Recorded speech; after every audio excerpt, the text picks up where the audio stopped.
Hello दोस्तों, love for English literature में आपका स्वागत है। आज हम बात करेंगे फ्रांसिस बेकन के बहुत ही famous essay of marriage and single life. Francis Bacon ने अपनी लाइफ में एसेस के 3 वॉल्यूम दिए थे। फर्स्ट वॉल्यूम पब्लिश हुआ 1597 में, सेकंड से 16 एंड 12 में, and last and final volume 1625 में।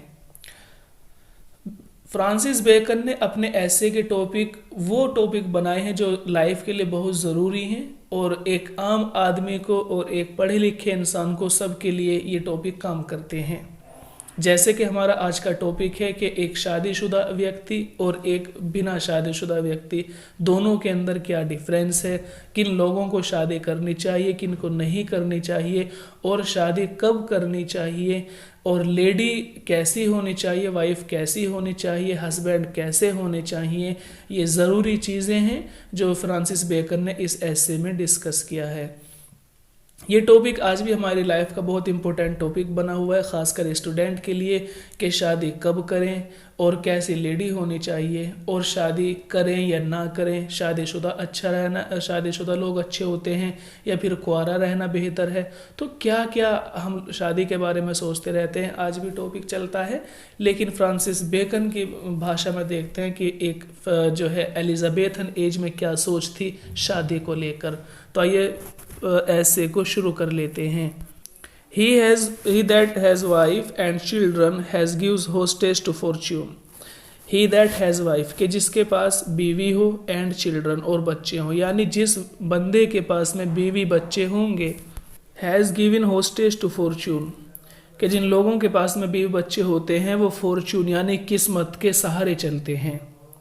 जिन लोगों के पास जो है जिम्मेदारियां होती हैं, रेस्पॉन्सिबिलिटी होती हैं, तो वो लोग मजबूर हो जाते हैं किसके सामने? फॉर्च्यून, किस्मत के सामने। ठीक है, यानी जो एक एडवेंचर है, जो लाइफ को पूरी तरह से एंजॉय करना या बड़े बड़े कारनामे करना, ये लोग उसको नहीं कर पाते क्योंकि इनके ऊपर एक तरह की रेस्ट्रिक्शन होती है, एक तरह की एक जिम्मेदारी होती है। वो जिम्मेदारी किसकी है? हैज़ वाइफ एंड चिल्ड्रन, बीवी बच्चों की जिम्मेदारी है। अगली लाइन में और इसी बात को एक्सप्लेन किया है कि for they are impediments. For they are impediments, impediments माने मजबूर होते हैं, कि ये लोग मजबूर होते हैं, ये लोग बंधे हुए होते। इम्पेडिमेंट्स रुकावट होना है ना, कि ये लोग मजबूर हो जाते हैं टू ग्रेट एंटरप्राइज, बड़े काम करने के लिए, कि बड़े काम करने के लिए ये लोग मजबूर होते हैं, चाहे वो काम वर्च्यू और मिसचीफ, चाहे वो काम बड़ा काम हो, और मिसचीफ चाहे छोटा काम हो। कि अगर हम एडवेंचर की बात करने लगें, कुछ जो है एक कारनामे की बात करने लगें, तो ये लोग मजबूर होते हैं, दे आर इम्पेडिमेंट, ये लोग मजबूर हो जाते हैं टू ग्रेट एंटरप्राइज, बड़े काम करने के लिए, है ना। यहाँ ये नहीं कि बड़े काम करने के लिए मजबूर होते हैं कि इनको करना ही है, नहीं, बल्कि उसको ना करने के लिए लोग मजबूर होते हैं कि वो नहीं कर सकते। ईदर ऑफ वर्च्यू, चाहे वो काम अच्छा हो, बड़ा काम, अच्छा काम बड़ा भी हो सकता है, जैसे कि चैरिटी की लाइन आएगी, दान देना, दूसरों पर रहम खाना, किसी का घर बनवा देना, किसी के यतीम बच्चों को खाना खिला देना, किसी की शादी करा देना। तो ये लोग वर्चुअस वर्क भी नहीं कर पाते हैं, और मिसचीफ, और जो वैसे छोटे काम है, चोरी करना या इस तरह के बड़े काम करना, जो शरारत वाले काम होते हैं, वो भी नहीं कर सकते। कि जो शादीशुदा लोग हैं, ना ही तो वो अच्छे बड़े काम कर सकते हैं और ना ही बुरे बड़े काम कर सकते हैं। एक कुंवारा आदमी जबकि ये काम कर लेता है क्योंकि उसके ऊपर तो जिम्मेदारी नहीं है, लेकिन जो बंदा शादीशुदा होता है, चाहे वो लेडी हो, चाहे वो मर्द हो, चाहे कोई भी हो, लेकिन उसके वो हमेशा अपने आ रही है ना ऊपर लाइन, फॉर्च्यून को सोचता है कि बच्चों का क्या होगा। समझ आ गई होगी। नेक्स्ट देखें। सर्टेनली द बेस्ट वर्क्स, के निश्चित रूप से जो बेस्ट वर्क हैं, जो एडवेंचर्स वर्क हैं, है ना, जो बड़े कारनामे हैं, end of greatest merit of the public have proceed for the unmarried और चाइल्डलेस मैन, कि जो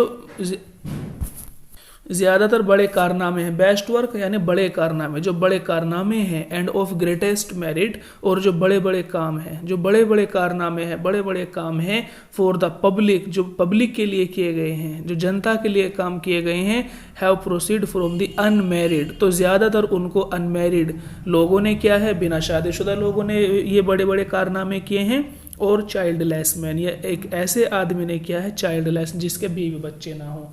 कि जो जनता के लिए जो बड़े बड़े काम किए गए हैं, जो बड़े बड़े कारनामे किए गए हैं, ज़्यादातर वो अनमैरिड लोगों ने किए हैं और चाइल्डलेस मैन या बिना बीवी बच्चों के लोगों ने किए हैं।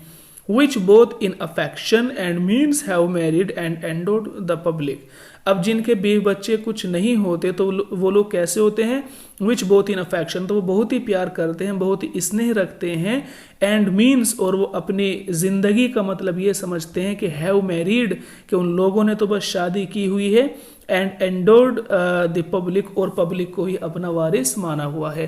कि बेचारे जिनके पास में जिनकी शादी भी नहीं होती है, जिनके बच्चे भी नहीं होते हैं, तो वो लोग इस बात को बहुत इन अफेक्शन, बहुत ही प्यार जो है देते हैं, बहुत ही स्नेह समझते हैं, एंड मीन्स, और अपनी ज़िंदगी का बस वो यही एक मतलब समझ लेते हैं कि हैव मैरिड, कि उन लोगों ने शादी की हुई है, एंड एंडोर्ड द पब्लिक, और पब्लिक को ही अपना वारिस माना हुआ है।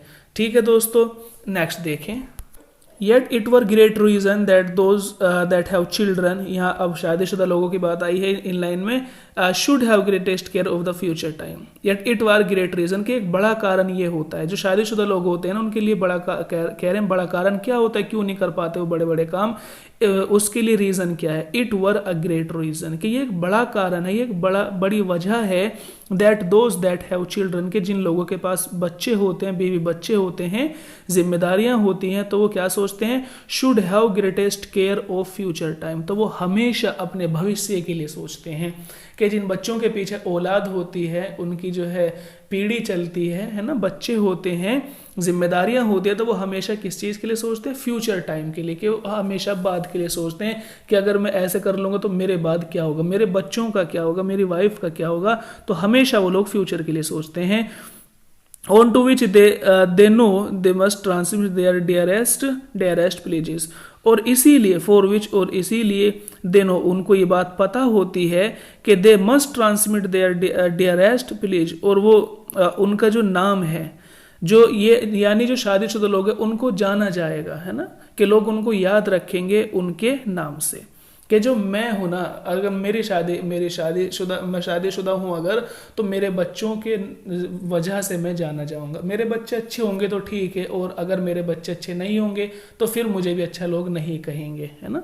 तो ये कह रहे हैं क्योंकि इन लोगों को पता है कि अगर ऑन टू विच, कि अगर इन्होंने अच्छा काम किया या बुरा काम किया, तो ऑन टू विच, इसी के लिए दोनों इनको पता होता है कि they must transmit their dearest pleases, कि इनको, है ना, शादीशुदा लोगों को इन्हीं की वजह से, इनके बच्चों की वजह से ही जाना जाएगा। सम देयर आर वो थॉट वो though they lead a single life, और इनमें से कुछ लोग वो होते हैं जो हमेशा सिंगल लाइफ जीना पसंद करते हैं, अपने लिए जीना पसंद करते हैं। इसका मतलब ये है कि कुछ लोग ऐसे होते हैं जो अपने ही लिए अपने पर्सनल लाइफ जीना पसंद करते हैं, yet their thoughts to do and with themselves, और इनके विचार इन्हीं पर ख़त्म हो जाते हैं। कि कुछ तो ऐसे होते हैं जो सिंगल तो होते हैं लेकिन वो पब्लिक को जो है अपना वारिस मानते हैं, पब्लिक को ये सोचते हैं कि पब्लिक ही है सब कुछ, वो पब्लिक के लिए करना है, जनता के लिए करना है। कुछ लोग शादीशुदा होते हैं जो अपने बच्चों के लिए करते हैं। लेकिन तीसरी कैटेगरी कौन सी आ जाती है? ये कह रहे हैं कि देयर आर, यहाँ पर कुछ लोग ऐसे भी होते हैं, वो though they lead a single life, कि वो अब हमेशा एक अकेली जिंदगी जीते हैं, एक प्राइवेट लाइफ जो वो जीना पसंद करते हैं। Yet their thoughts do and with themselves, और उनके विचार उन्हीं पर ख़त्म हो जाते हैं, उन्हें किसी से कोई मतलब नहीं रहता। एंड अकाउंट फ्यूचर टाइम्स इम्पर्टिनेंस, और फ्यूचर टाइम में भी इनका कुछ जो है नहीं होता, इनके साथ ही, इनकी मौत के साथ में ही इनकी लाइफ समाप्त हो जाती है।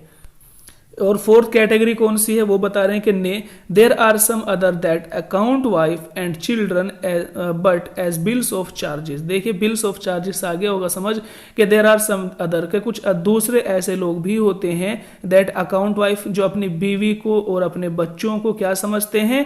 एज बिल्स ऑफ चार्जेस, खर्चों का बढ़ना। कि कुछ लोग ऐसे होते हैं जो ये समझते हैं कि भाई बीवी शादी कर लेने से और बच्चे पैदा कर लेने से केवल क्या होता है? बिल्स ऑफ चार्जेस, खर्चों का बढ़ाना है।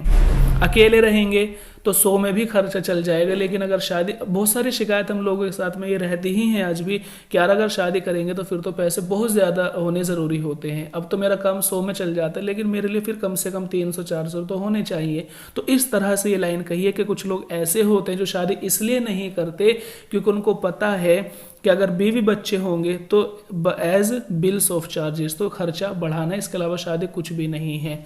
नेक्स्ट देखें, Nay, more there are some foolish rich, courteous men, they take pride in having no children। ये फिफ्थ कैटेगरी है कुछ लोगों की, कि कुछ लोग ऐसे होंगे जो कैसे होंगे, यानी रिच, अमीर लोग होंगे लेकिन फूलिश, वो बेवकूफ़ होंगे। कुछ अमीर बेवकूफ़ लोग ऐसे होते हैं जो इस बात में प्राइड रखते हैं, इस बात में घमंड करते हैं, इस बात पर गर्व करते हैं कि इन हैविंग नो चिल्ड्रन, कि उनके कोई बच्चा नहीं है। कि कुछ अमीर बेवकूफ़ लोग ऐसे भी होते हैं कि उनके पास सब कुछ होता है, पैसा होता है, लेकिन बस उनको यही शौक होता है कि भाई हमारे तो कोई बच्चा नहीं है, इस बात पर वो गर्व महसूस करते हैं।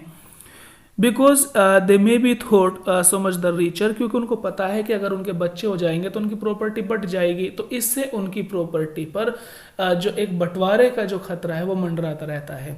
इसीलिए वो ये सोचते हैं कि ना तो बच्चा होगा ना प्रॉपर्टी बचेगी, अपना खुद ही लाइफ को एंजॉय करेंगे। लेकिन उनकी शादी होती है, ये वो वाली कैटेगरी जिनकी शादी होती है, सिंगल नहीं होते, शादी होगी, वाइफ होगी, लेकिन बच्चे पैदा नहीं करेंगे ताकि प्रॉपर्टी बट ना जाए, है ना, उनका पैसा कम ना हो जाए।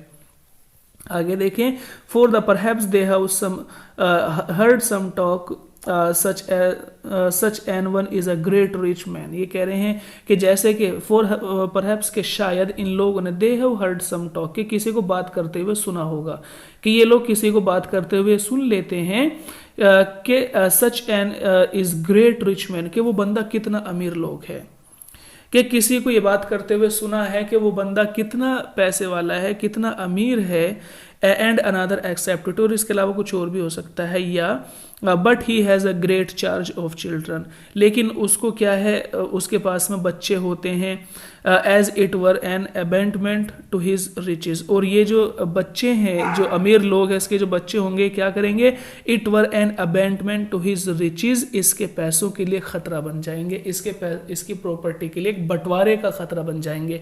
तो ये लाइन आपने समझनी है कि कुछ अमीर बेवकूफ़ लोग ऐसे होते हैं जो बच्चों को यानी बच्चे ना करने में ही शौक रखते हैं, क्योंकि उन्होंने ये बात कहीं से सुनी हुई है कि देखिए फला बंदा कितना पैसे वाला है, ठीक है, और कोई औलाद भी नहीं है तो हमेशा पैसे वाला ही बना रहेगा, ठीक है। और दूसरी बात यह है कि ये लोग बच्चों का पैदा करना, ग्रेट चार्ज ऑफ चिल्ड्रन, बच्चों का रखना, बस ये क्या समझते हैं, अबेंटमेंट टू हिज रिचेज, के इसकी प्रॉपर्टी बट जाएगी, बस ये समझते हैं। समझ आ गई है लाइन। नेक्स्ट देखें, but the most ordinary cause of a single life is liberty. कुछ लोग ऐसे होते हैं, मोस्ट ऑर्डिनरी कोज, जो हमेशा सिंगल लाइफ इसलिए जीना पसंद करते हैं, cause of a single life, कि उनकी सिंगल लाइफ जीने की जो कोज है, जो वजह है, वो क्या है, इज लिबर्टी, बस वो आज़ादी पसंद करते हैं। कि कुछ लोग इसलिए शादी नहीं करते क्योंकि वो हमेशा आज़ाद रहना पसंद करते हैं, specially in certain self pleasing, और सेल्फ प्लेजिंग यानी अपने सेल्फ प्लेजिंग, अपने आप को बस वो अपने आप से खुश रहते हैं, सेल्फ प्लेजिंग मतलब अपने आप से खुश रहते हैं, इन्हें किसी और से कोई मतलब नहीं होता, एंड ह्यूमरस माइंड्स, और बस उनका माइंड उनके लिए काम करता रहता है। कि कुछ लोग ऐसे होते हैं जो हमेशा आज़ाद रहना पसंद करते हैं और वो सेल्फ प्लेजिंग होते हैं, उन्हें ज़रूरत नहीं कि कोई औरत आएगी उनको मनाएगी, बच्चे होंगे उनको पापा कहेंगे, है ना, इस तरह उन्हें कोई वजह नहीं है, वो तो सेल्फ प्लेजिंग होते हैं, खुद अपने आप से खुश रहने वाले लोग होते हैं, एंड ह्यूमरस माइंड, और उनका माइंड भी उन्हीं के लिए काम करता रहता है, वो नाराज़ होंगे तो उनका माइंड ही उनको बनाएगा, बस ज़रूरत नहीं किसी और की। और ये लोग कैसे होते हैं, which are so sensible of every restaurant, और ये हमेशा, जो रेस्टोरेंट बोलते हैं किसी भी रुकावट के लिए, कोई भी बाधा, और ये हमेशा किसी बाधा को पसंद नहीं करते, हर बाधा के लिए, ऑफ एवरी रेस्टोरेंट, हर बाधा के लिए कैसे होते हैं, सो सेंसिबल, बहुत ज़्यादा किसी भी बाधा को फील करते हैं लोग, कि कोई भी मजबूर, यहाँ तक कि अगली लाइन में देखें अभी और इसको, as they will go near to think their girdles, garters to be bonds and shackles, यहाँ तक कि वो उनकी जो गिरडल्स हैं, उनकी जो कमर की पेटी है, जो बेल्ट वगैरह होती हैं, जो उनकी कमर की जो बेल्ट है उसको, एंड गार्टर्स, और उनके जो जूतों के जो लेसेस हैं, जो फीते हैं जूतों के, उनको भी वो क्या समझते हैं, to be bonds and shackles, जंजीरें, जो हथकड़ियाँ होती हैं, जंजीर होती है, कि ऐसा लगता है उनको कि कमर की पेटी भी उनकी जो आज़ादी है उसमें बाधा डाले, क्योंकि उसने उसको जो है दबाया हुआ है। और जो जूतों के फीते हैं उसको बांधने को भी वो ऐसा समझते हैं कि जैसे कि उन्होंने जंजीर बांधी हुई है, बॉन्ड्स, यानी उन पर पूरी तरह से बाउंडेशन लगा दी गई है। तो देखिए कितना फिर ये लोग रहना पसंद करते हैं, कि कुछ लोग इसलिए शादी नहीं करते क्योंकि वो आज़ाद रहना पसंद करते हैं। यहाँ तक कि वो बंदे सेल्फ प्लेजिंग होते हैं, अपना आप से खुश रहना पसंद करते हैं, और ह्यूमरस माइंड के होते हैं, अपना माइंड अपने ही लिए लगाते रहते हैं। और ये लोग हमेशा हर रेस्टोरेंट को, हर बाधा को पसंद नहीं करते, उसके लिए सेंसिबल होते हैं। यहाँ तक कि ये अपनी बेल्ट को और अपने कमरबंद को भी जंजीर समझते हैं और उनको भी बाधा समझते हैं। अब ये जो नेक्स्ट लाइन है ये बहुत ही प्यारी कही गई है। जो लोग अनमैरिड होते हैं वो कैसे हो सकते हैं? Unmarried man are best friends. जो लोग शादी नहीं करते वो सबसे अच्छे दोस्त होते हैं। जो शादीशुदा लोग होते हैं वो तो फिर मजबूर हो जाते हैं अपने, फिर उनकी दोस्ती वो दोस्ती नहीं रहती शादी के बाद में, ये हमने देखा भी है और शायद आपको भी तजुर्बा हो। लेकिन क्या कहा कि unmarried man are best friend, लेकिन जिन लोगों की शादी नहीं होती वो हमेशा सबसे अच्छे दोस्त होते हैं। उनको फ़ोन नहीं आएगा किसी का, वो बैठे हैं अगर हमारे पास में तो एक आध फ़ोन मम्मी पापा करेंगे, लेकिन वाइफ नहीं होगी जो कंटिन्यू फ़ोन किए जा रही है। ठीक है, तो ये कह रहे हैं कि जो अनमैरिड लोग हैं आर बेस्ट फ्रेंड्स, वो अच्छे दोस्त होते हैं, बेस्ट मास्टर्स, और बेहतरीन जो मास्टर आप कहें कि जिम्मेदार होते हैं, अपने दोस्ती को पूरी तरह से निभाएंगे और एक वेल विशर रहेंगे। मास्टर आप वेल विशर को ले लें या फिर हमारे बारे में अच्छा सोचने वाले जो लोग होते हैं, तो मास्टर अच्छे दोस्त होंगे, अच्छे टीचर हो सकते हैं, अच्छे मालिक हो सकते हैं, या फिर अच्छे जो है सलाहकार हो सकते हैं। तो मास्टर के बहुत सारे मीनिंग यहाँ पर हम ले सकते हैं, मालिक के लेंगे, टीचर के ले सकते हैं, या फिर कोई बड़ा जिम्मेदार आदमी ले सकते हैं। तो ये सब लोग अच्छे हो सकते हैं। बेस्ट सर्वेंट, और अगर नौकर भी शादीशुदा नहीं है तो वो सबसे अच्छा नौकर बनकर रहेगा। यहाँ नौकर के माने भी आ सकते हैं, स्टूडेंट हो सकता है, नौकर हो सकता है, या फिर छोटा भाई हो सकता है, कोई भी मतलब जो छोटे लेवल का हो, लेकिन वो शादीशुदा नहीं है तो वो अच्छा होगा सबसे हमारे लिए, तो वो वफादार बनकर रहेगा। ठीक है, लेकिन क्या नहीं होंगे? But not always best subjects, लेकिन अक्सर लोग उनको अच्छा नहीं समझते। ठीक है, but not always best subject, लेकिन सोसाइटी में, समाज में उनको ज़्यादातर अच्छा नहीं समझा जाता। नॉट ऑलवेज बेस्ट सब्जेक्ट, हमेशा अच्छे नहीं समझे जाएंगे, समाज उनको ज़्यादा पसंद नहीं करेगा, हालांकि उनके दोस्त उनको सबसे ज़्यादा पसंद करेंगे। उनके अगर नौकर हैं, स्टूडेंट है, वो उनको पसंद करते रहेंगे, और अगर दूसरे जो हैं, अगर हम छोटे हैं, हमारे बड़े हैं टीचर, तो वो हमें पसंद कर लेंगे। तो ये सब तो होगा, लेकिन समाज पसंद नहीं करेगा। नॉट ऑलवेज बेस्ट सब्जेक्ट, लेकिन समाज पसंद नहीं करेगा। खुद हमारे घर वाले भी इस बात पर जोर देते रहेंगे कि शादी करनी है, अगर नहीं करेंगे तो खुद घर वाले भी हमें ज़्यादा अच्छा नहीं समझेंगे, हमारे आस पड़ोस वाले भी ज़्यादा अच्छा में नहीं समझेंगे। तो उसी के लिए कहा है कि सब कुछ अच्छा रहेगा लेकिन हमेशा अच्छे नहीं समझे जाएंगे। For they are light to run away, और वो किसी भी बात को मानने में या किसी भी जो है बात के आगे बहकने में बहुत जल्दी वो किसी बात को जो है आसानी से, लाइट टू रन अवे, आसानी से किसी बात को वो जो है ले लेते हैं, समझ जाते हैं, या किसी भी बात के लिए मान जाते हैं। उन्हें कोई ज़रूरत नहीं है कि बहुत ज़्यादा उनको मनाना है, एक्सेप्ट करानी है कोई चीज़ या नहीं करानी। तो वो हर चीज़ के लिए कैसे होते हैं? लाइट टू रन अवे, हर चीज़ के लिए वो जो है बहुत ही जल्दी, लाइट माने जल्दी ही वो किसी भी चीज़ से भटक जाते हैं। रन अवे भटक जाना, रास्ते से भटक जाना। And almost all fugitives are of that conditions, और ये हर कंडीशन के लिए कैसे हो जाते हैं? ऑल फ्यूजिटिव्स, बहुत ज़्यादा जल्दी किसी भी चीज़ को लेना है, नहीं लेना है, हर बात को ये आसानी से ले लेते हैं, समझ जाते हैं, यही मतलब है। नेक्स्ट देखें, अब कह रहे हैं कि शादी किन लोगों को बहुत ज़रूरी करनी चाहिए और किनको नहीं करनी चाहिए। तो सबसे पहले एक चर्चमैन का, एक पुजारी पादरी का एग्जाम्पल है। अ single life does well with churchman, कि एक चर्चमैन के लिए, एक पुजारी के लिए, है ना, एक जो पादरी लोग होते हैं, पोप वगैरह जो होते हैं, धार्मिक लोग आप कहें कि जो धार्मिक लोग हैं, चर्चमैन माने जो धार्मिक लोग हैं, उन्हें कैसी लाइफ जीना चाहिए? सिंगल लाइफ, के धार्मिक लोगों को हमेशा सिंगल रहना चाहिए, उन्हें शादी नहीं करनी चाहिए। For charity will hardly water the grounds there, it must first fill a pool, ये कह रहे हैं जो धार्मिक लोग हैं उन्हें तो शादी नहीं करनी चाहिए। क्यों? क्योंकि अगर वो शादी कर लेंगे तो सबसे पहले वो अपने घर का फर्स्ट फिल अ पूल, अपने घर के तालाब को भरेंगे और उसके बाद में हार्डली वाटर द ग्राउंड, उसके बाद में थोड़ा बहुत पानी किसी गरीब को देंगे। यहाँ पर हालांकि ज़मीन पर पानी गिराने का मतलब है कि पहले तालाब भरेंगे फिर ज़मीन पर थोड़ा बहुत पानी गिराएंगे। लेकिन ये ऐसे भी हो सकता है कि जो लोग धार्मिक लोग होंगे और उनकी शादी हो जाएगी तो धार्मिक लोगों का काम क्या है? चैरिटी करना है ना। लेकिन ये लोग चैरिटी फिर नहीं कर पाएंगे। क्यों? क्योंकि इनके घर में तो खुद तालाब है। तो सबसे पहले ये अपने घर के तालाब को भरेंगे। तालाब का मतलब बीवी बच्चों से मेरा यहाँ पे है, यहाँ इन्होंने इसलिए यहाँ पे पूल भी लिखा है कि सबसे पहले फिर ये लोग अपने तालाब का अपने बीवी बच्चों पर पूरी तरह से खर्च करेंगे। उसके बाद में जो थोड़ा सा पानी बचेगा वो किसी गरीब को देंगे। पानी पर जो है ज़मीन पर पानी गिराने का मतलब किसी गरीब को देंगे, यानी जो थोड़े बहुत पैसे बचेंगे वो किसी गरीब को देंगे, थोड़ी बहुत चैरिटी कर पाएंगे। तो कह रहे हैं कि धार्मिक लोगों को तो शादी नहीं करनी चाहिए, ना अपने घर में तालाब नहीं बनाना चाहिए, बल्कि जो भी आए जितना भी आए वो हमेशा चैरिटी करनी चाहिए और गरीब लोगों के बारे में सोचना चाहिए। अब बात करिए थोड़ी सी जजेस की और जो मजिस्ट्रेट अधिकारी लोग जो होते हैं उनके बारे में कि इट इज़ इनडिफरेंट फॉर जजेस एंड मजिस्ट्रेट। जबकि ये बात पुजारी से कह रहे हैं कि पुजारी के अलावा इन लोगों के थोड़ा अलग है। इट इज़ इनडिफरेंट कि ये बात थोड़ी अलग हो जाती है फॉर जजेस एंड मजिस्ट्रेट, जजों के लिए और जो मजिस्ट्रेट जो अधिकारी लोग हैं इन लोगों के लिए। For it they be facile and corrupt, कि अगर ये लोग करप्ट हैं, है ना, फैसिल एंड करप्ट के अगर ये लोग जो है करप्ट हैं, भ्रष्टाचार में घिरे हुए हैं, तो क्या होगा इनके लिए? You shall have a servant 5 times worth than a wife. तो फिर ये लोग अगर ये लोग कुंवारे हैं तो कुंवारे हैं और रिश्वत ले रही हैं तो ठीक है। लेकिन ये कह रहे हैं कि 5 times worse than a wife, या नहीं, यहाँ पर ये थोड़ा उल्टा हो रहा है। ये कह रहे हैं कि 5 times देन अ वाइफ, कि अगर किसी के पास वाइफ है और वो रिश्वत ले रहा है तो यहाँ पर चल जाएगा, ठीक है, कोई मुश्किल नहीं। कि वाइफ है, बीवी बच्चे हैं, रिश्वत ले ली तो पता नहीं किस वजह से ले ली होगी, बच्चों की जो है विदेश भेजना है पढ़ने के लिए, बहुत सारी वजह हो सकती हैं, बीवी बच्चों की शादी।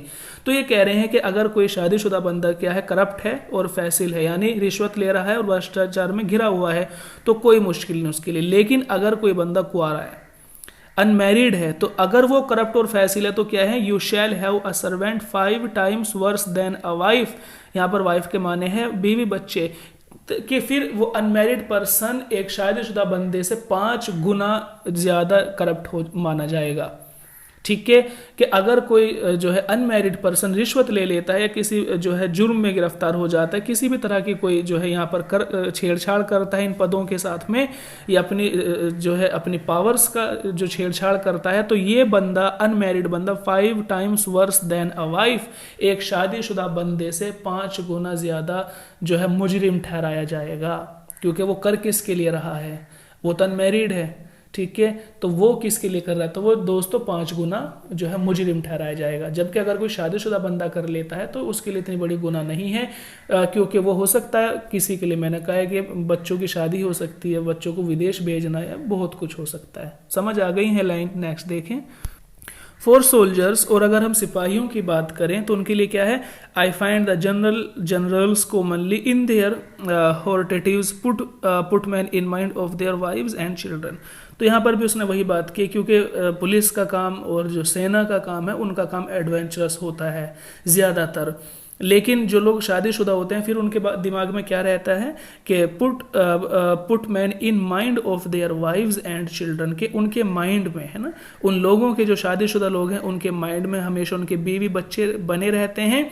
तो इसीलिए जो सिपाही हैं उन्हें भी कुंवारा होना चाहिए, उन्हें अनमैरिड होना चाहिए, क्योंकि कई बार वो जब जंग कर रहे होते हैं तो हो सकता है कि वो जंग से पीछे हट जाएं, एकदम उनको या तो बच्चों का ख्याल आ जाए या फिर अपनी बीवी का ख्याल आ जाए, किसी भी जिम्मेदारी का ऐसा ख्याल आ जाए कि शायद वो जंग ना कर पाएँ।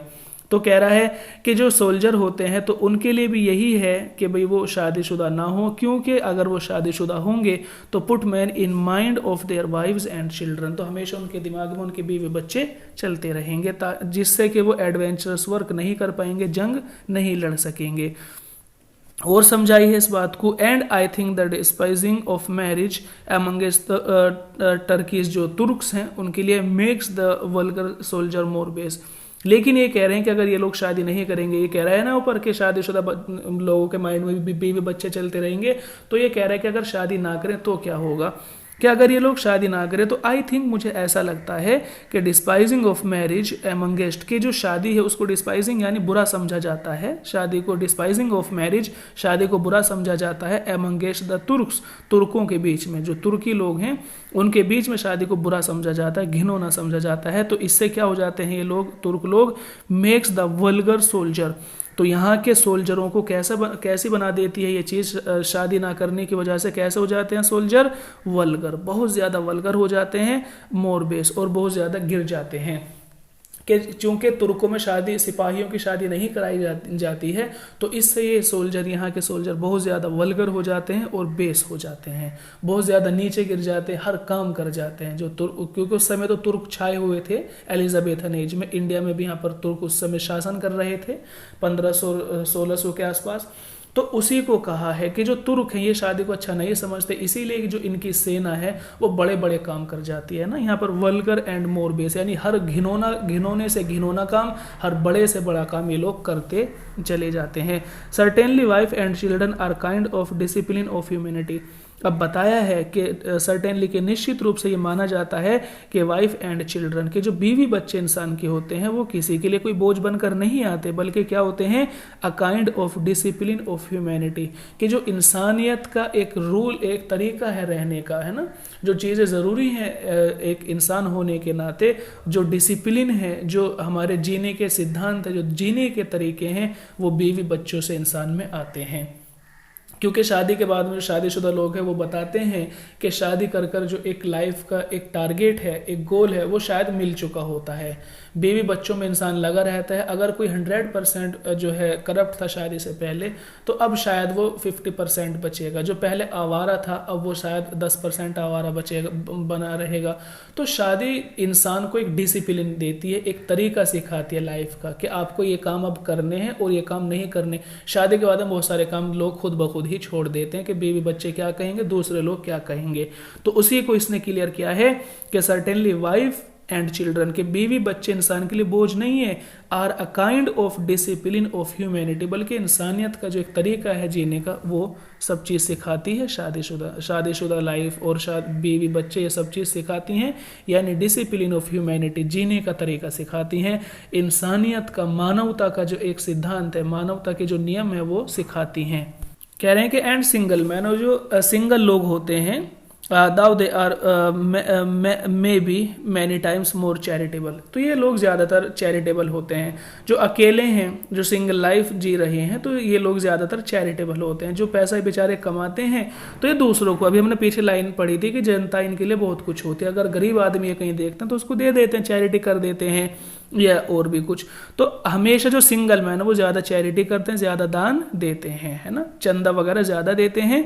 Because their means are less exhaust, क्योंकि इनका जो लाइफ का मतलब होता है आर लेस, वो बहुत कम हो जाता है, और बहुत कम इनका खर्च होता है, कि इनका खर्च because their means are less exhaust, क्योंकि इनके खर्चे में पैसा इनका बहुत कम आता है। Yet on the other side, जबकि दूसरी तरफ ये लोग कैसे होते हैं, यही लोग यानी अनमैरिड लोग कैसे होते हैं, मोर क्रूएल, बहुत ज़्यादा जालिम भी हो जाते हैं, बहुत ज़्यादा कभी गुस्सा भी हो जाता है इनके अंदर, एंड हार्ड हार्टेड, और बहुत ज़्यादा संग दिल हो जाते हैं। कि जो अनमैरिड लोग हैं चैरिटेबल तो होते हैं, बहुत ज़्यादा चैरिटी करते हैं, लेकिन कई बार ये देखा गया है कि मोर क्रूएल, के बहुत ज़्यादा करप्ट हो जाते हैं, बहुत ज़्यादा गुस्से में होते हैं, जालिम बन जाते हैं एक तरह से, एंड हार्ड हार्टेड, और संग दिल हो जाते हैं। क्यों? क्योंकि इनके ऊपर बीवी बच्चे तो है नहीं जो इनको बताएंगे कि ऐसे रहना है, ऐसे नहीं रहना है, तो ये हमेशा अपने लिए जीते हैं, तो इनका माइंड कभी कभी बिल्कुल ही क्रूअल हो जाता है, एंड हार्ड हार्टेड, कभी कभी इनका दिल पत्थर की तरह हो जाता है। Because their tenderness is not soft cold upon, क्योंकि कभी इनको टेंडरनेस यानी जो है हल्का बनने का, टेंडर बनने का, जो है दिल को नरम करने का कभी भी इनको मौका नहीं दिया जाता। Tenderness is not so oft cold upon यानी कभी भी जो एक नरमी है, टेंडरनेस जो नरमी है, जो एक स्नेह प्यार मोहब्बत वाली बातें हैं, नॉट सो कोल्ड अपॉन, यानी इनके पास कभी आई नहीं। ये चीज़ें कौन सिखाता है कि भाई ऐसे रहो, ये वाइफ ही तो सिखाती है, कुछ चीज़ें वाइफ सिखाती है और कुछ चीज़ें इंसान बच्चों को देखकर सीख जाता है, ठीक है। तो ये मौका तो उसको कभी मिला ही नहीं, ना तो बीवी है ना बच्चे हैं, तो इसीलिए वो हमेशा ज़्यादातर कैसा बन जाता है कि हार्ड हार्टेड एंड क्रूअल। ठीक है, क्लियर है। Grave nature led by customs, और ये जो इंसान का सीरियस होना है ये कहाँ से आता है? कस्टम्स से, रीति रिवाजों से। एंड देयर फॉर कंस्टेंट, और ये कंस्टेंट होता है। आर कॉमनली लविंग हस्बैंड, और क्या है? लविंग हस्बैंड है। लविंग ये जो अनमेरिड लोग होते हैं ये तो क्रूअल हो जाते हैं, संगदिल हो जाते हैं। क्यों? क्योंकि इनको कभी भी सॉफ्ट होने का या प्यार मोहब्बत करने का मौका नहीं दिया जाता। जबकि जो लोग शादी कर लेते हैं, यहाँ से ग्रेव नेचर का मतलब यहाँ से आप शादी के लिए, क्योंकि यहाँ पे कस्टम आ रहा है, जो रीति रिवाज वाले लोग होते हैं शादी वगैरह करते हैं, तो उसको दिया है कि grave nature led by custom, कि भाई जो इंसान के ग्रेव नेचर है, जो इंसान को जीने का तरीका सिखाती है, लेड बाई कस्टम, वो रीति रिवाज सिखाते हैं, जिनमें शादी भी एक रीति रिवाज में आ जाती है। कि जीने का तरीका हमेशा ग्रेव नेचर यानी रहने का तरीका, जीने का तरीका कस्टम सिखाती है इंसान को। एंड देयर फॉर कॉन्स्टेंट, और इसीलिए इंसान कैसा हो जाता है? कॉन्स्टेंट हो जाता है। जो लोग शादी कर लेते हैं वो कॉन्स्टेंट हो जाते हैं, बहुत ज़्यादा उनको इतना गुस्सा भी नहीं आता शादी के बाद में, और इतना वो कुछ कर भी नहीं पाते। और ये लोग कैसे हो जाते हैं फिर? कॉमनली लविंग हस्बैंड, के लोग फिर लविंग हस्बैंड हो जाते हैं, अपनी अपनी वाइफ से सब मोहब्बत करने लगते हैं, प्यार करने लगते हैं। अब ये हार्ड हार्टेड नहीं रहते और ज़्यादा जो है क्रूअल भी नहीं बच पाते हैं। ठीक है दोस्तों, दोनों को एग्जांपल दिया है कि सिंगल मैन ज़्यादा चैरिटी करते हैं या ये जो है लोगों पर पैसा खर्च करते रहते हैं, लेकिन गुस्सा भी होते हैं और जो है संग दिल हो जाते हैं, क्योंकि कभी भी उनको सॉफ्ट होने का मौका नहीं मिला। जबकि दूसरी ओर जो शादीशुदा लोग हैं ये ज़्यादातर कांस्टेंट हो जाते हैं, क्योंकि नेचर इनको ये सब चीज़ें दे देती है, और ये लोग फिर लविंग हस्बैंड बन जाते हैं, अपनी वाइफ से मोहब्बत करने लगते हैं, बीवी बच्चों से मोहब्बत करने लगते हैं। अब कुछ औरतों को लेकर बात कही है कि chaste women are often proud and forward. जो चेस्ट वुमेन है ना, जो पाकदामन औरतें हैं या पवित्र लेडी हैं, होली लेडी हैं, तो वो आर ऑफन प्राउड, वो ज़्यादातर अपने आप में गर्व करती हैं, घमंड करती हैं, है ना। एंड फॉरवर्ड, और अपने आप को फॉरवर्ड समझती हैं। तो कह रहे हैं कि as presuming upon the merit of their chastity, और वो ज़्यादातर अपनी जो उनकी जो चैस्टिटी वाला जो गुण है उनके अंदर, मेरिट ऑफ देयर चैस्टिटी, उनकी जो चैस्टिटी है, उनकी जो चैस्टिटी बोलते हैं वो औरत जो हमेशा फिजिकल नहीं करती, शादी से पहले जो औरतें फिजिकल नहीं करती किसी के साथ में, वो चैस्टिटी के लिए आता है वर्ड। तो वो अपनी चैस्टिटी पर यानी अपने पाकदामन रहने पर, है ना, अपने इस तरह के छोटे काम ना करने पर वो हमेशा गर्व करती हैं और घमंड करती हैं। It is one of the best bonds both of chastity and obedience in the wife.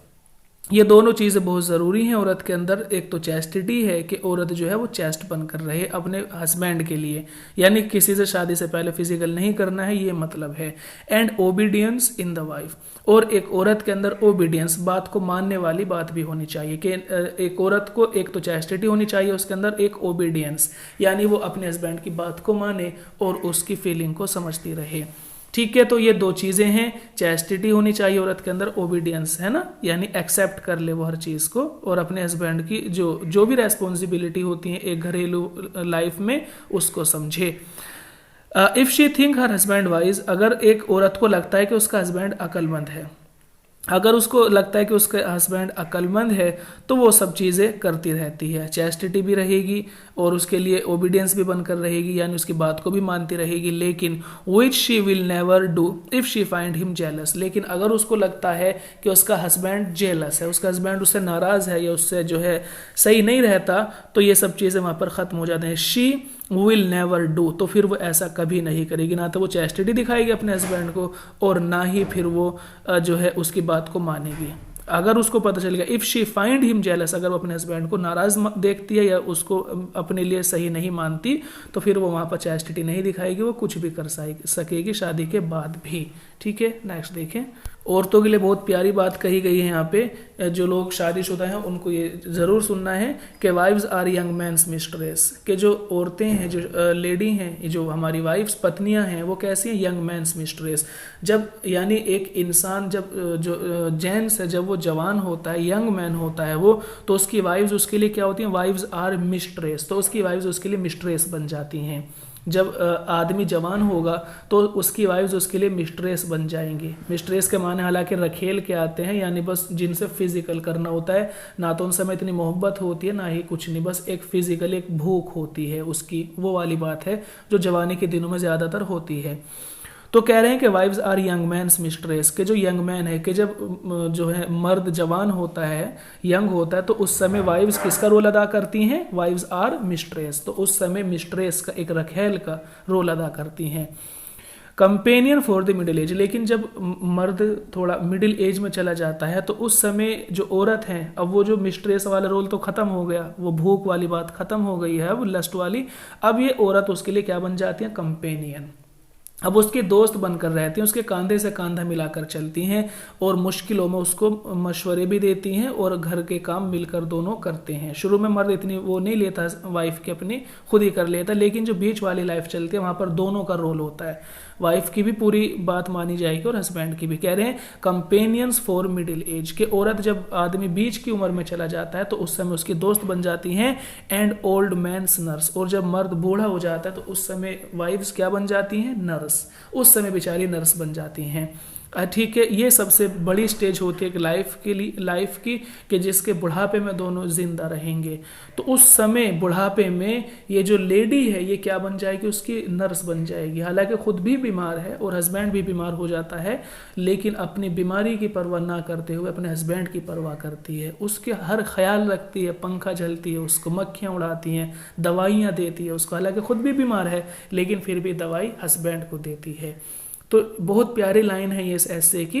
Next देखें, अब when a man should Mary, कि एक आदमी को कब शादी करनी चाहिए। अब ये बता रहे हैं कि एज कौन सी होनी चाहिए, कि when a man should Mary, एक आदमी को कब शादी करनी चाहिए। A young man not yet, कि जब इंसान यंग होता है तो उस समय तो नॉट येट शादी नहीं करनी चाहिए, कि जवानी में शादी ना करें, क्योंकि अभी बहुत कुछ है जो हमें करना होता है, कि शादी जवानी में तो नहीं करनी चाहिए। An elder man not at all, और जब वो और बड़ा हो जाता है, जवानी से आगे की लाइफ में चला जाता है, तो नॉट एट ऑल, तो उस समय तो बिल्कुल भी नहीं करनी चाहिए। कह रहे हैं कि जवानी में शादी नहीं करनी चाहिए, और जब उम्र बड़ी हो जाए, यानी जो है उम्र ढलने लगे, वो एल्डर बनता चला जाए, तो उस समय तो नॉट एट ऑल, उस समय तो नहीं करनी चाहिए। तो इसका मतलब कहीं ना कहीं ऐसा नहीं लग रहा है कि इंसान को जवानी में भी नहीं करनी है और फिर उम्र ढलने लगे तब भी नहीं करनी है, तो फिर शादी करेगा कब? तो इसका मतलब इनडायरेक्टली कहीं ना कहीं ये है कि एक इंसान को शादी नहीं करनी चाहिए। नेक्स्ट देखें, it is often seen that bad husbands have very good wifes, कि इट इज ओफन सीन, कि अक्सर ये देखा गया है कि bad husband haves very good wifes, कि जो बैड हस्बैंड होते हैं उनकी वाइफ्स अच्छी होती हैं। कि अक्सर ये देखा गया है कि जो बुरे हस्बैंड होते हैं उनकी वाइफ्स अच्छी होती है ना। ये बात देखते हैं हम अपनी लाइफ में भी, कि कई बार बहुत अजीब से मर्द होते हैं और बस बहुत ही अजीब से, लेकिन उनकी वाइफ्स बहुत ही अट्रैक्टिव होती हैं। तो इस बात को लेकर फ्रांसिस बेकन जहाँ जल रहे हैं उनको जेलस होती है। इसी तरह इंसान की नेचर है, कई बार हम भी सोच लेते हैं भाई ये कैसा है यार, ये देख भाई आज तो चांद जमीन पर लग रहा है शायद आ गया है, तो ये सब। तो इट इज ओफन सीन, तो फ्रांसिस बेकन भी इसी तरह की फीलिंग रखते हैं कि अक्सर ये देखा गया है कि बैड हस्बैंड, यहाँ पर बैड का मतलब कुछ भी हो सकता है, गुस्से वाला हो सकता है, काला हो सकता है, और बिल्कुल ही अजीब सा जो होते हैं लोग वो हो सकता है, लेकिन उनके पास होता क्या है? हैव वेरी गुड वाइफ्स, बहुत ही अच्छी पत्नी होती है, बहुत ही प्यारी प्यारी उनकी वाइफ्स होती हैं। तो ये बात लेकर फ्रांसिस बेकन जेलस हैं, तो हम भी हो सकते हैं, कोई नहीं।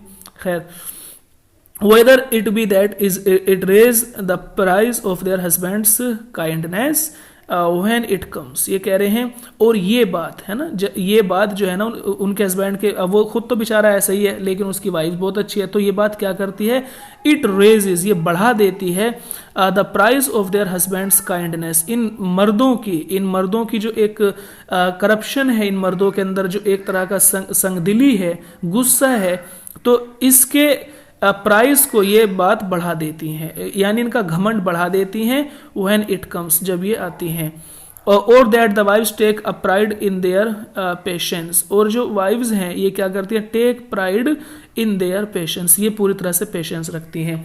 यहाँ पर इसका मतलब ये है कि जो बुरे हस्बैंड होते हैं तो उनको अच्छी वाइफ मिल जाती है, तो अच्छी वाइफ मिलने की वजह से that it raises the price of their husbands kindness, इनके जो मर्द हैं, इनके जो हस्बैंड हैं, उनके अंदर जो है ना काइंडनेस है, उनको उसको ये चीज़ें बढ़ा देती हैं। ठीक है, इसका मतलब यही होगा कि वो लोग अच्छी वाइफ्स को रखकर अपना आपको जो है गर्व महसूस करते हैं। और दूसरी ओर अगर वो लोग बहुत ज़्यादा जो है जराइम की दुनिया में थे, लेकिन अगर अच्छी वाइफ्स उनको मिल जाती है तो वो उनको कहीं ना कहीं उससे रोक लेते हैं। अगर एक बंदा शराबी है, अच्छी वाइफ उसको मिल जाती है तो वो उसको शराब करने में भी कमी कर देती है। तो जो एक काइंडनेस है इंसान की, जो एक सॉफ्ट कॉर्नर है, तो इसको ये अच्छी वाइफ्स आती हैं बेचारी, ये इसको बढ़ा देती हैं, यानी इनको अच्छा बना देती हैं। ये मतलब है कहने का कि ये वाइफ्स इनको अच्छा बना देती हैं। और इनकी वाइफ्स जो है ना वो क्या है, take a pride in their patience, कि इनको पूरी तरह से सब्र करना सिखाती हैं, धैर्य रखना सिखाती हैं, यानी इनको जुर्म से दूर रहना सिखा देती हैं। ये वाइफ अच्छी होती हैं, हर जुर्म से इनको दूर रखती हैं, जो भी इनके अंदर बुराइयां हैं उसको भी इनसे दूर कर देती हैं। ठीक है, लाइन अच्छी थी, ये लास्ट लाइन है, देखें इनको। लेकिन जब क्या होता है, बट दिस नेवर फेल्स, ये चीज़ फेल नहीं होती है, चीज़ जो है कामयाब नहीं होती है। If the bad husband were of their own choosing against their friends, कि अगर जो है किसी ने, इफ बैड हस्बैंड, अगर बैड हस्बैंड को, बुरी वाइफ जो है, बुरे लोगों को किसी ने चुन लिया है अगेंस्ट देयर फ्रेंड्स, अपने दोस्तों के खिलाफ जाकर, कि अगर ये बात वहाँ होती जैसे कि घर वालों ने शादी कराई है, लड़की गई है इज्जत के साथ में और हस्बैंड को जो है वहाँ पर देखा गया है, पसंद किया गया है, तो ये बात वहाँ पर हो जाती है, बराबर सराबर बात होती है दोनों परिवार की। लेकिन अगर कोई अगेंस्ट देयर फ्रेंड्स, घर वालों के खिलाफ जाकर, दोस्तों के खिलाफ जाकर अगर किसी बैड हस्बैंड को चुन लेती है लड़की, जो है बिना परवाह किए हुए किसी की, कह रहे हैं कि फ्रेंड्स कंसेंट, कंसेंट बोलते हैं इजाज़त, परमिशन, अपने दोस्तों की बिना इजाज़त के, घर वालों की बिना इजाज़त के खुद जाकर एक बैड हस्बैंड को चुन लेती है, तो फिर क्या होता है, for then they will be sure to make good their own folly, तो फिर ये श्योर जो है, ये it will be sure to make good, तो यहाँ पर श्योर हो जाता है अच्छा होना, फॉर देयर फॉली, अपनी बेवकूफ़ी, ये फोली माने अपनी गलती, अपनी बेवकूफ़ी, कि यहाँ पर इंसान अपनी गलती कर कर, अपनी बेवकूफ़ी कर कर जो है एक बैड हस्बैंड को चुन लेता है सब लोगों के खिलाफ जाकर, तो वहाँ पर क्या होता है, इट नेवर फेल्स, तो ये चीज़ वहाँ पर लागू नहीं होती। ठीक है, अब यहाँ पर जो है अगर हमने बैड हस्बैंड को चुन लिया अपनी मर्जी से, तो यहाँ पर फिर ये ज़रूरी नहीं है कि वो हस्बैंड उसकी बात को मान लेगा या उसकी बात को कहने से चल जाएगा, ऐसा नहीं है, तो ये चीज़ें यहाँ पर फेल हो जाती हैं। ठीक है दोस्तों, तो समझ आ गया होगा इससे। आज के लिए इतना ही काफ़ी है, वीडियो काफ़ी लंबी हो गई है। सुनने के लिए धन्यवाद, आपका दिन शुभ हो।